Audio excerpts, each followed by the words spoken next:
I'm not going anywhere. If you want to criticize my 16 years of service, please bring it on. Well, in just hours, FBI Director Kash Patel is scheduled to face lawmakers again after a very contentious hearing yesterday. Several Democratic senators hammering him over firing decisions and falsely announcing the capture of a suspect in the Charlie Kirk case. Patel pushed back, at times getting into verbal shouting matches with lawmakers as he defended. Kash Patel is facing some serious heat as he gears up to meet with lawmakers again after a pretty intense hearing yesterday.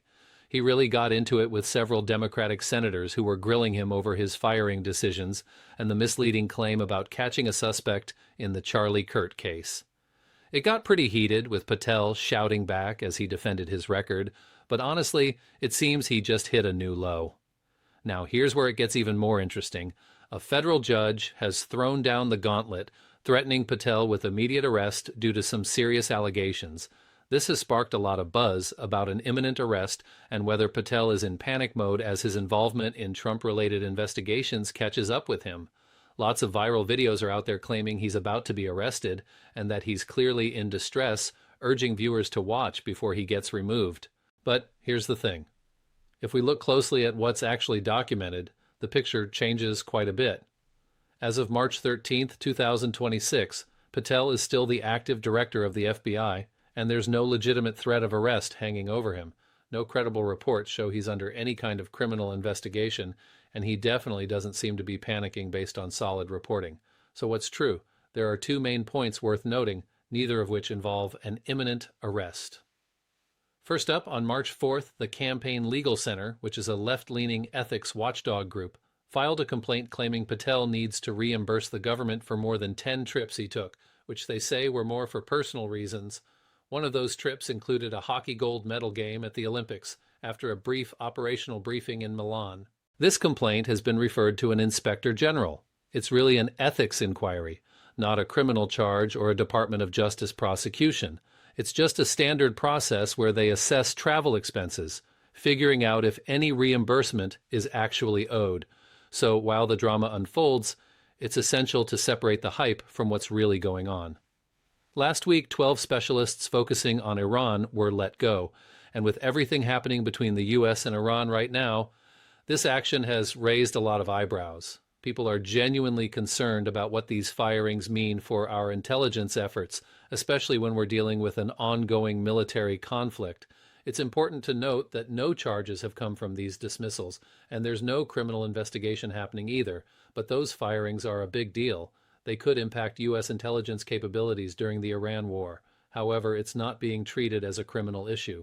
As of March 13th, the chatter about an imminent arrest connected to this isn't rooted in reality. It's more like sensationalism linked to Kash Patel's name and the current political tensions surrounding the accountability of the Trump administration. Honestly, it seems designed to grab attention with a promise of something dramatic that isn't backed by any credible sources. Let's face it, trusting headlines these days is a bit of a gamble. That's why I appreciate platforms like Pump Politics, which strive to deliver real stories and context without the corporate spin. If you want to keep on top of the news, signing up for our free newsletter is the way to go. We'll send it straight to your inbox every day, so just click the link in the description if you're interested, and if you're all about supporting truth, come join our community. Now, back to the discussion. There's a bit of a performance vibe going on from some of the Democratic colleagues. It feels like they're auditioning for the Academy Awards, which is a bit amusing when you think about it. One representative even brought up something Miss Crockett from Texas said, and it was quite a show. But here's the thing I've learned during my time in government. I couldn't care less about what anyone says about me as long as I'm on track with the mission. And thanks to the authorities and resources given by President Trump, the men and women of the FBI are able to do more than ever. What truly matters is that we're catching more child predators, taking more drugs off the streets, and apprehending murderers at an impressively high rate. Let's chat about Kash Patel and what's really going on with him. You know, there's a big story that's getting overlooked here, one that's much more important than all the fake narratives about him being arrested. So let me break it down for you. First off, let's talk about the facts.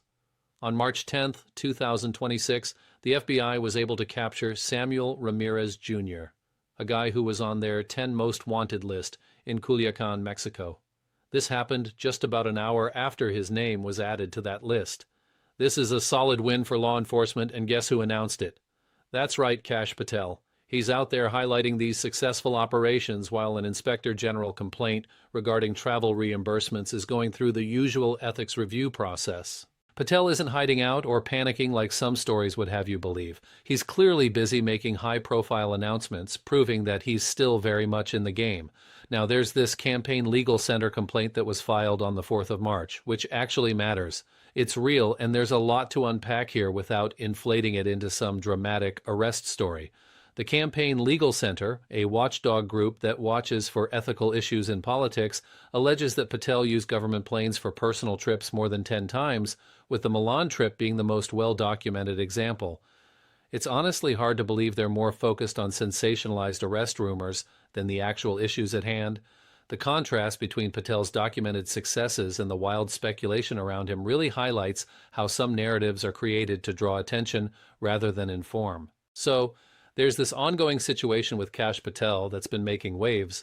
Last week, he fired 12 very experienced Iran specialists from the FBI. These were people with extensive knowledge about Iranian intelligence and military capabilities, which is super crucial given the ongoing conflict that has sadly resulted in the deaths of 8 Americans and many more wounded. With oil prices soaring to $150, the timing of these firings during active U.S. strikes against Iran raises some serious eyebrows. You can't help but think that getting rid of such knowledgeable analysts when U.S. intelligence is needed the most could have significant consequences. Now, in a twist related to travel, there's a complaint about a 20-minute briefing that Patel had before attending the hockey gold medal game at the Olympics. The Citizens for Responsibility and Ethics in Washington argues that a short briefing doesn't change that trip into official government travel, and as a result, Patel should reimburse the government for that trip and similar ones. This complaint has been directed to the Inspector General, the watchdog office within the FBI that delves into misconduct claims and suggests any necessary reimbursements or disciplinary actions. As of March 13th, the Department of Justice hasn't publicly commented on this complaint. The expected outcome is just a routine ethics review, which could lead to a call for reimbursement, a finding that nothing wrong occurred, or even a request for further actions. But it's important to note that none of this means an arrest or a criminal prosecution. The CLC complaint is just an accountability process that's actually engaging with documented concerns about travel expenses. On to the more pressing issue of the firings, that's definitely something significant that deserves its own spotlight, especially given the context of the ongoing war, yet the narrative seems to be getting overshadowed by the drama surrounding the arrest chatter, which is frankly just fabricated noise compared to the real and documented concerns being raised by intelligence and national security professionals. Let's dive into what's happening with the whole Kash Patel situation. It's linked to the personnel decisions made during the Trump administration, especially around the articles of impeachment concerning alleged corruption at the Department of Justice. However, as of March 13th, it isn't a criminal matter yet. To really grasp what the complaint from the Campaign Legal Center, or CLC, means, we need to look at how the complaint process works. The CLC filed their complaint with the FBI's Inspector General, not the criminal division of the DOJ, or any federal body that dabbles in prosecutions. The Inspector General is an independent office designed to look into claims of misconduct within the FBI, and they're all about making recommendations for disciplinary actions or policy changes. These investigations can take forever. We're talking timelines that can stretch for months, sometimes even years. What they produce are reports with their findings and suggestions. Now, these findings could lead to reimbursement demands, administrative actions, or even a referral to the DOJ for criminal prosecution if there's enough evidence of criminal behavior. On the flip side, it could also end with no violations being found at all. The CLC's complaint alleges that there was improper use of government aircraft, something the Inspector General typically checks out. These types of cases usually lead to reimbursement rather than criminal charges. For Patel to face any sort of criminal trouble from this complaint, it would have to go through quite a journey, starting from the Inspector General's investigation, leading to a finding that gets referred to the DOJ, and then potentially hitting a grand jury for indictment. So far, that journey hasn't even begun because there's been no documented finding from the Inspector General. The complaint was filed only 9 days ago, and there's been no response from the DOJ, no findings published by the IG, and certainly no criminal referrals. The idea of an immediate arrest is promising a resolution for a situation that hasn't really unfolded yet. And it's interesting to look specifically at the allegations around the travel connected to the Milan Olympics. It's interesting to see how the complaint by the CLC is framed, especially in terms of how they argue that a short briefing doesn't turn a long trip to the Olympics into official government business. It's a tricky situation that raises some ethical questions. We've seen instances where government officials misuse travel resources for personal reasons, and that's something Inspector General offices deal with regularly. However, this type of misconduct ranges from obviously wrong to a lot more unclear, depending on the specifics of each case and how someone defines official versus personal time during a trip. When it comes to the situation in Milan, it definitely falls somewhere in that gray area. There was an actual briefing and some official business took place, but the trip lasted much longer than the official duties. How the Inspector General views these details will really influence how things turn out. They're still in the process of characterizing this situation, and so far, they haven't come to any conclusions. Whatever they decide won't lead to any finding of a violation. If anything, it'll likely just require reimbursement. And any talk of a quick criminal referral is more hype than substance. On a separate but related note, there's the firings of 12 experienced analysts focused on Iran, which ties right into the broader discussion around accountability related to the war. Firing that many experts while the U.S. is actively involved in military actions against Iran isn't typical by any means. Those kinds of decisions are made under significant circumstances, especially when understanding the adversary is vital. The national security pros who are voicing their concerns aren't just complaining about a typical personnel shift, they're worried about losing crucial knowledge and expertise that's essential for evaluating Iran's military and intelligence actions right when those insights are most needed. So, let's break this down a bit. There's a serious situation at play here where military decisions have real-life consequences, impacting 8 Americans who have already lost their lives and 350 others who are wounded. It's not just numbers. These operational concerns are legitimate and pose significant questions about accountability. It gets to the heart of whether the choices being made within the intelligence community are based on actual operational needs or if they're more about loyalty to certain individuals. This same inquiry pops up with the recent discussions surrounding the Department of Justice, particularly with how Bondi is handling the Epstein files. It also connects to concerns about the hiring strategies within the DOJ. Interestingly, the firings of specialists in Iran stand out the most because they come during an active conflict, highlighting how reduced analytical capacity can lead to more casualties. Now, regarding the Campaign Legal Center, or CLC, it's important to clarify what this organization is all about. Sometimes the way it's portrayed can lead you to believe it acts like a law enforcement agency with arrest powers, which it doesn't. The CLC is a nonprofit focusing on election law, campaign finance, and government ethics. They file complaints and advocate for legal accountability, but they don't have the ability to arrest or indict anyone.